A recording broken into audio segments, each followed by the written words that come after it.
Povo de Deus, povo abençoado, que Deus em Cristo esteja abençoando a tua casa, a tua família, em nome de Jesus. Nós sabemos que a história está aí, que o sexo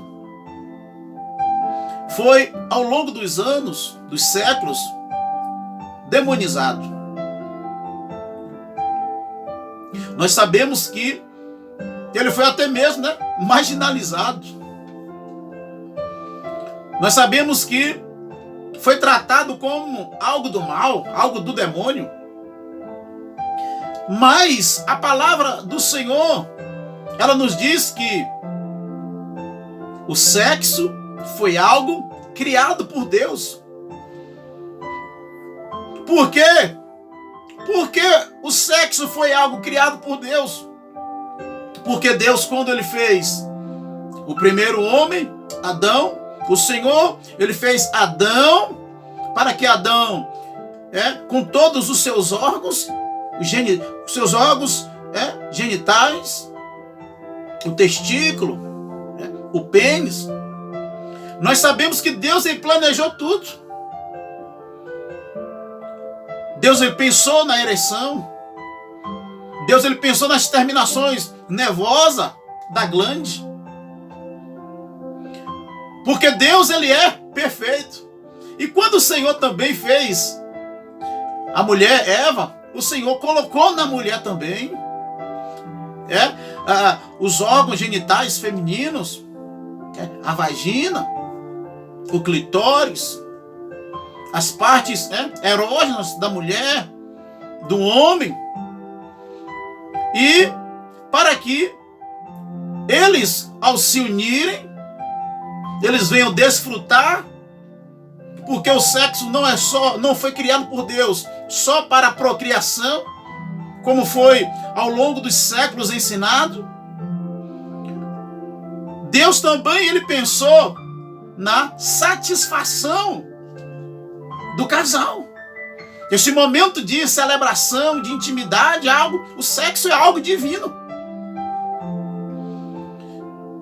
Quantas culturas, quantos povos, até nos nossos dias, que mulheres são mutiladas, os seus clitóris são arrancados, extraídos de forma rústica, brutal, para que elas não venham sentir o prazer, algo que Deus lhe deu o direito de sentir.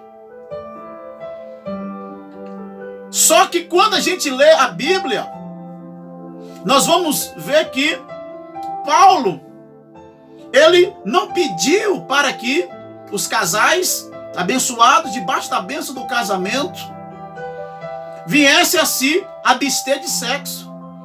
O conselho que Paulo nos dá aqui, 1 Coríntios 7,3, marido, pague à mulher a devida benevolência. E da mesma sorte, a mulher ao seu marido. Paulo está dizendo, marido, satisfaça sexualmente a sua esposa.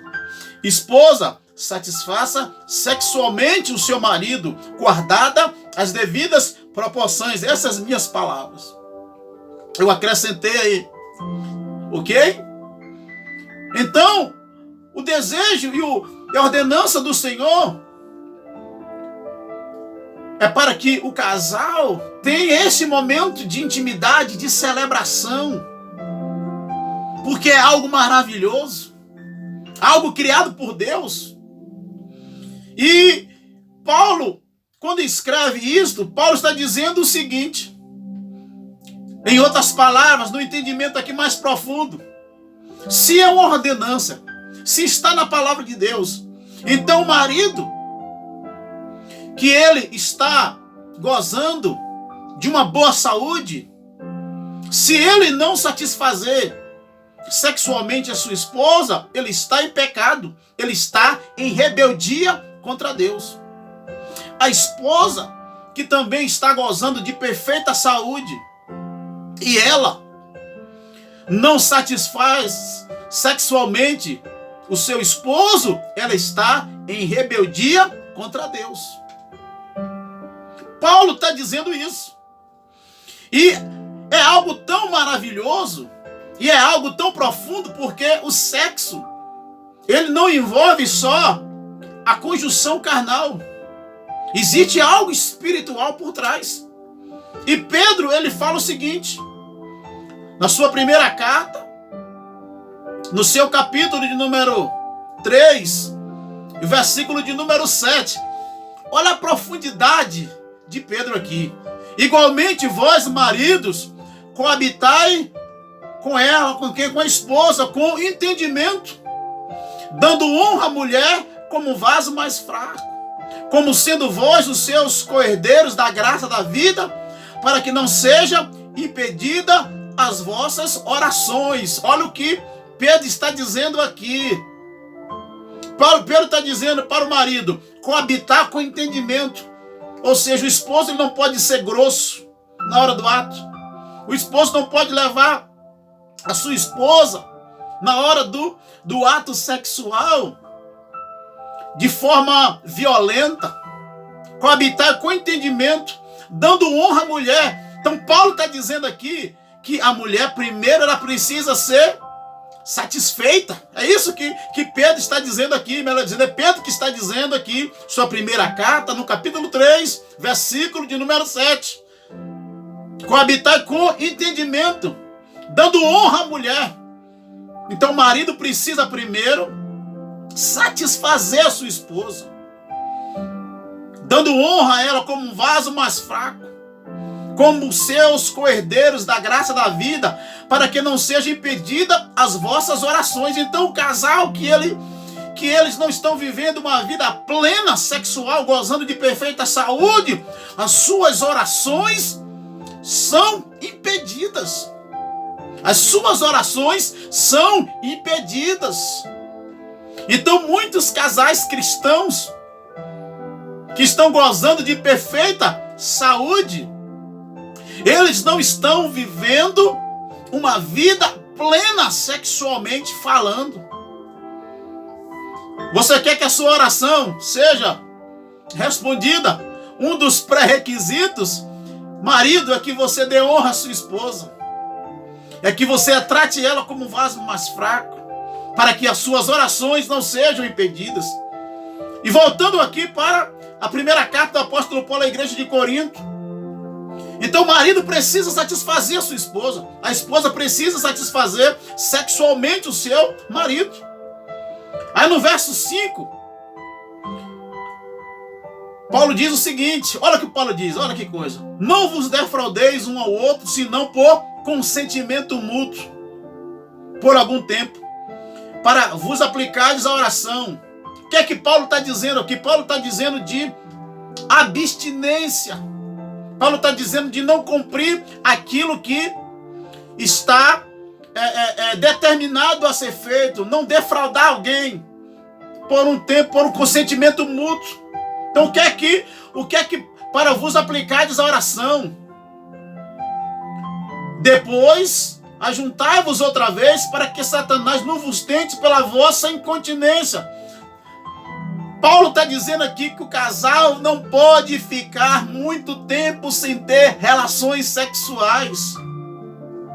Não existe esse negócio da esposa chegar e dizer, olha, agora eu vou... Ó, o marido procura ela e de repente ela fala, olha, eu não quero porque hoje eu estou em abstinência aí por 15 dias, por 20 dias. Esposa, você não pode fazer isso. Você não pode fazer nenhum propósito sexual sem o consentimento do seu marido. Marido, você não pode fazer nenhum voto de abstinência sexual, se abster um pouco, sem o consentimento da sua esposa. Tem que haver um diálogo, tem que haver um consenso para que Deus abençoe esse propósito. Então, a mulher faz as coisas sem o marido saber. Não, porque agora eu estou de volta, eu estou consagrando, eu vou ficar 30 dias aí sem ter relações sexuais com você. Minha querida, não faça isso. Esposo, não faça isso, porque você está empurrando a sua esposa, o seu esposo, para uma situação difícil. Paulo está dizendo que a gente se separa um pouco, aplica a oração, isso em concordância. Depois, o casal deve se juntar de novo para ter relações sexuais, para que Satanás não vos tente pela vossa incontinência. Olha o conselho de Paulo. Olha o conselho de Paulo. Então muitos casais ficam 15, 20 dias, 30 dias. Eu já ouvi relatos de esposos que as suas esposas ficam 6 meses, até 1 ano sem ter relações sexuais. É semanas. Não tem intimidade. Meu querido, você está abrindo uma brecha dentro do seu relacionamento. A sua esposa tem necessidades sexuais, ela tem desejo como você tem. Esposa, o seu marido tem desejos sexuais. E se o casal não se unir, é por isso que muitos matrimônios têm ido a fracasso. Porque eles não estão vivendo em um equilíbrio na sua vida. Muitos casais têm ido divórcios e mais divórcios, separações, porque a esposa não paga devido à benevolência, o esposo não paga, o esposo não honra, não satisfaz a sua esposa sexualmente, a esposa não satisfaz sexualmente o seu marido, e vive nessa coisa, e ir subindo pela parede é uma coisa maluca.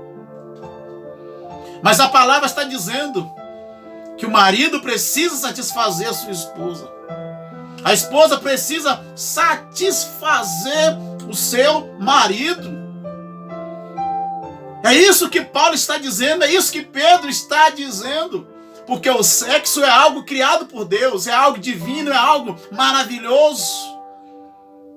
É algo onde Deus se agrada quando esse esposo e essa esposa se unem ali no seu leito e vão se amar. E vão ali entrar nesse mistério de Deus, oh glória! Porque é algo criado pelo Senhor. O problema é que muitas pessoas, às vezes por falta de sabedoria, muitas esposas, muitos esposos, por falta de sabedoria, de entendimento da palavra, acabam privando um ao outro, acabam negando-se um ao outro. E Deus, ele não se agrada disso.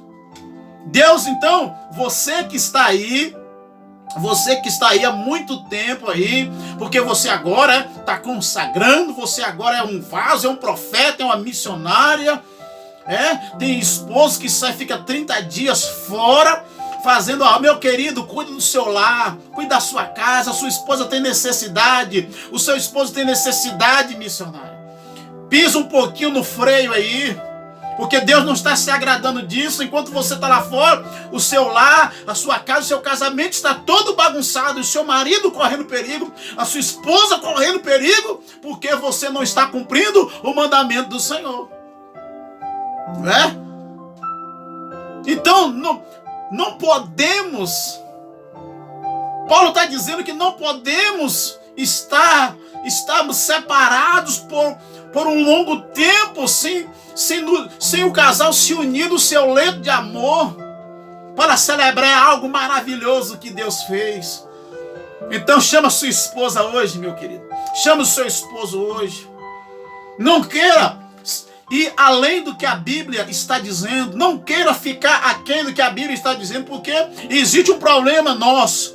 Às vezes nós queremos estar além da Bíblia, da palavra do Senhor, e às vezes nós queremos ficar abaixo. E não queremos ir para aquilo que a Bíblia nos manda fazer. Então é tempo de você restaurar o teu leito conjugal com a sua esposa.